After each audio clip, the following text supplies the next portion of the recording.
Hey everybody, so this is my forecast for Libra for April 2014. So Libra, we start out with Mars in your first house retrograde. Also, around 15th of the month, there will be a full moon lunar eclipse in that first house. So first house is all about you, all about self, ego, individuality. Anything, outer appearance, emotionally, anything about you, self, individuality, okay? And Mars is normally an action planet, but it's retrograde. So where before, around February or March, where you had this, where you were ambitious, and you were assertive, and you were aggressive, and you were out there, you had this energy, you were on the road doing what you needed to do to get where you needed to go. I mean, you were really ambitious. There's something going on, and it was something that you wanted, okay, and you were going after it. Now there's a pause, there's a hold, you just put on hold just for a minute, okay, and now's the time to rethink and regroup, redefine whatever it is. You have to plan it. It's giving you a chance to get yourself together before you go back out there again. Okay, that was just the beginning. You had a taste of it, a taste of this energy, of this ambition, whatever it was that you were doing. Now it's put on hold because, for one, watch your ego, because you may have started to feel, be a little self-centered. So watch the ego at this time, because you know Mars can give you that energy, that ego, and it makes you a little cocky. It can. So right now it's retrograde. So just telling you, this time when you do things, because you are replanning, regrouping, trying to get it together, so when you go back out there, it'll be right. You also want that attitude that's going to help you, but not a conceited or arrogant air. You know, because you need people to help you, so you want to, okay, so that's all, just watch it. But you will be back out there doing your thing, probably around, it'll be in May. It'll probably be around May, and you'll be off and running again. Like somebody gonna light a fire under you, you're gonna get back out there and do it again. But this time you're gonna have things planned right, because you have the time now to plan it, to regroup, rethink, get it together. Okay? And then we go to that second house. Second house is values, is self-worth, material possessions, your finances. And Saturn is there. And so you were learning lessons, because Saturn is the teacher. You were learning lessons about your finances, about your money, about your values, okay, your self-worth, what you feel like you're worth. You were learning all these lessons, and you were learning about commitment and everything else. But Saturn retrograde is there. So now you have to rethink. You have to rethink your values. You have to rethink things with your finances. And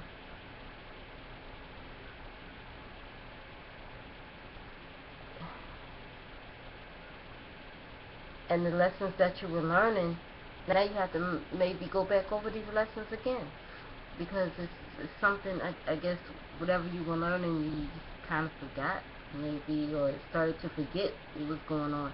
So as long as Saturn is there, there's lessons to be learned. So, you know, I say pray about everything. Pray about it, pray about it, pray about it.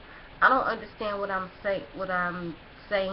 I know what I see, but I don't understand what I'm saying. But I guess if you're in this situation, you'll understand, because it sounds confusing to me. But anyway, we're going to move on to that fourth house. Fourth house, Pluto is there. Pluto is going to be retrograde. Things that were going on behind the scenes with your home, with your family, property, roots, generations, the past, because that's all fourth house matters. Well, some things will come back up again. Some things will be revealed. Some things you didn't know are going to surface. Okay, some maybe secrets that were hidden or things that were going on, like I said, that you didn't know, or that your family, something you didn't know about your family, something that's going on in your home behind the scenes, like your plumbing or some actual, you know, physical work with the home that you didn't know had to be done. Maybe something may have to be done. Things from the past may come back, or it's just something that's going to come out, that's going to be revealed, that you're going to bring to the forefront for some reason, or that it may come to the forefront and you're going to find out. I'm not sure how that will work, but whatever it is, it's something. There may be some actual rebuilding. Okay, rebuilding of your home. Also with family, maybe you may meet some family members that you never met before. Okay, they may just be coming from somewhere, and you're going to meet new family members that you didn't know about. Okay. Then we go to the 5th house. 5th house is Venus. Venus is there in that 5th house only for the first week. And so the 5th house is all about romantic partner, children, creative endeavor, or project, whatever it may be. So whenever Venus is in the 5th house, there could be a pregnancy or an engagement. Okay. You could just be enjoying time with your kids. There could be money or something coming to you from your kid or from your romantic partner, or money from this creative endeavor or this creative project that you're working on. Okay, so there could be some financial gain around that area. It could also mean that there's something going on. This creative endeavor could have to do with entertainment. Okay. Alright, we move to the 6th house. 6th house is all about work, health, and daily routine. And Neptune is there with Mercury, and Venus moves into that house. So, whenever Neptune is in a house, there's some type of confusion or misunderstanding. Neptune is hopes and wishes and visions and dreams, but it's also confusion and deception. And so there's some confusion going on with the talks that you're having around a job or with someone that you're working with. There's some misunderstanding, and Mercury's there, so there's some talks or some negotiation or some deal going on with work, with somebody that you're working with, something that you're working on, and you're trying to negotiate something, a deal or something, or there's some type of contract that's being set up or worked on, and Venus is there, so it may have to do with the money. There may be confusion or misunderstandings surrounding this money. So take a look over these contracts 2, 3, 4 times, whatever it needs, whatever you do. Have another pair of eyes take a look at this contract, because you don't want to, sign anything and get into something and you don't know exactly what it is. So just take a look at it. Have somebody else take a look at it. If you don't know, call around, get an attorney, whatever it is. I don't know if it's that deep, but I'm just saying it looks like some talks and confusion or misunderstanding, okay, that may come from you maybe trying to sign it too quick. I don't know. I don't know. But just take the time out to read it. Okay, then we go to the 7th house. 7th house, there's a new moon. So that means the sun, the moon, Uranus, and then Mercury moves into the 7th house. So, whenever the 7th house is relationships, business partnership, one-on-one communication. So first of all, wherever the sun is, that's your focus. So you're focused on some type of relationship or business partnership or one-on-one communication. And there's opportunity coming through this because new moon brings new things. So there's new opportunity coming through these relationships, through this business partnership, through some type of one-on-one communication. There's a new opportunity, okay? And you already know about it because there's talks. Mercury is there bringing in this talk or this negotiation or this contract. So this may be the contract that I'm talking about that may end up having some confusion around it if you don't take a look at it. So take a look at it, and there probably won't end up being any confusion, but there is an opportunity coming through some type of relationship or business partnership or one-on-one communication that you're having. Somebody is helping you out. And with Uranus there, with the relationships, these are people that you are like. These are like-minded people. People that are, Uranus is original and it's creative and it's innovative. It's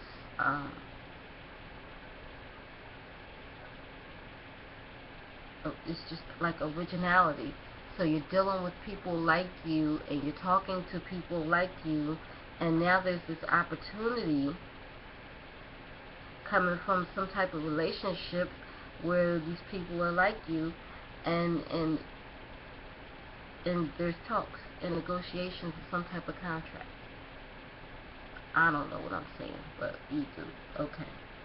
I assume. I don't know. This is just my interpretation. So, all right, and then 8th house, Taurus in the 8th house at the end of the month on April 29th. New moon solar eclipse. Okay, this is April 29th. So now the new opportunity that's coming gives you a chance to make money from other people's resources. And when I say other people's resources, it's some type of payout, insurance, inheritance, royalties, whatever it is, some type of payout. You get to make money or have an opportunity to make money that comes from some type of payout. Okay. Other people's resources. Also, there's a change. So you know, 8th house is intimacy, is change and transformation, is psychological, and it's other people's resources. So there's also some type of change in you. Okay? Alright? There could be some type of change around. Alright. This also is the month for the Grand Cardinal Cross, which also means there's 2 oppositions. And this would be in your 1st house, your 4th house, your 7th house, and your 10th house. Your 10th house, Jupiter is there, bringing plenty of opportunity with your career. 10th house is career, it's authority figures, it's a public house, it's professional standing, reputation. And so there's just plenty of opportunity, but you're feeling like you're going in different directions at this time because you're being pulled in all these ways. So you may be feeling, you know, the 2 oppositions together, your home and your career, may be opposing each other. So you feel like, you know, something at your home may be holding you back a little from your career. I'm not sure. And then you have that 1st and that 7th house, so you may be holding yourself back from these new relationships that may help you out. Okay, you may be the one that's holding yourself back, and so there's just a lot of push and pull, and that's why this is the time right now to regroup and rethink and replan and get yourself together, because you're feeling like you're pulled in these different ways. But come May,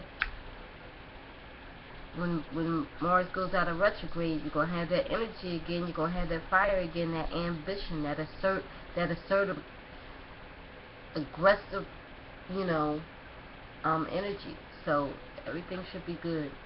So anyway, Libra, yep, I think that's going to wrap it up for you. So I thank you so much for watching. I say this in all my videos. I will continue to say it. Thank you so much for watching. This is strictly for entertainment purposes only. None of this is set in stone. And before all of this, I put God first in my life. So thank you so much for watching and have a blessed day.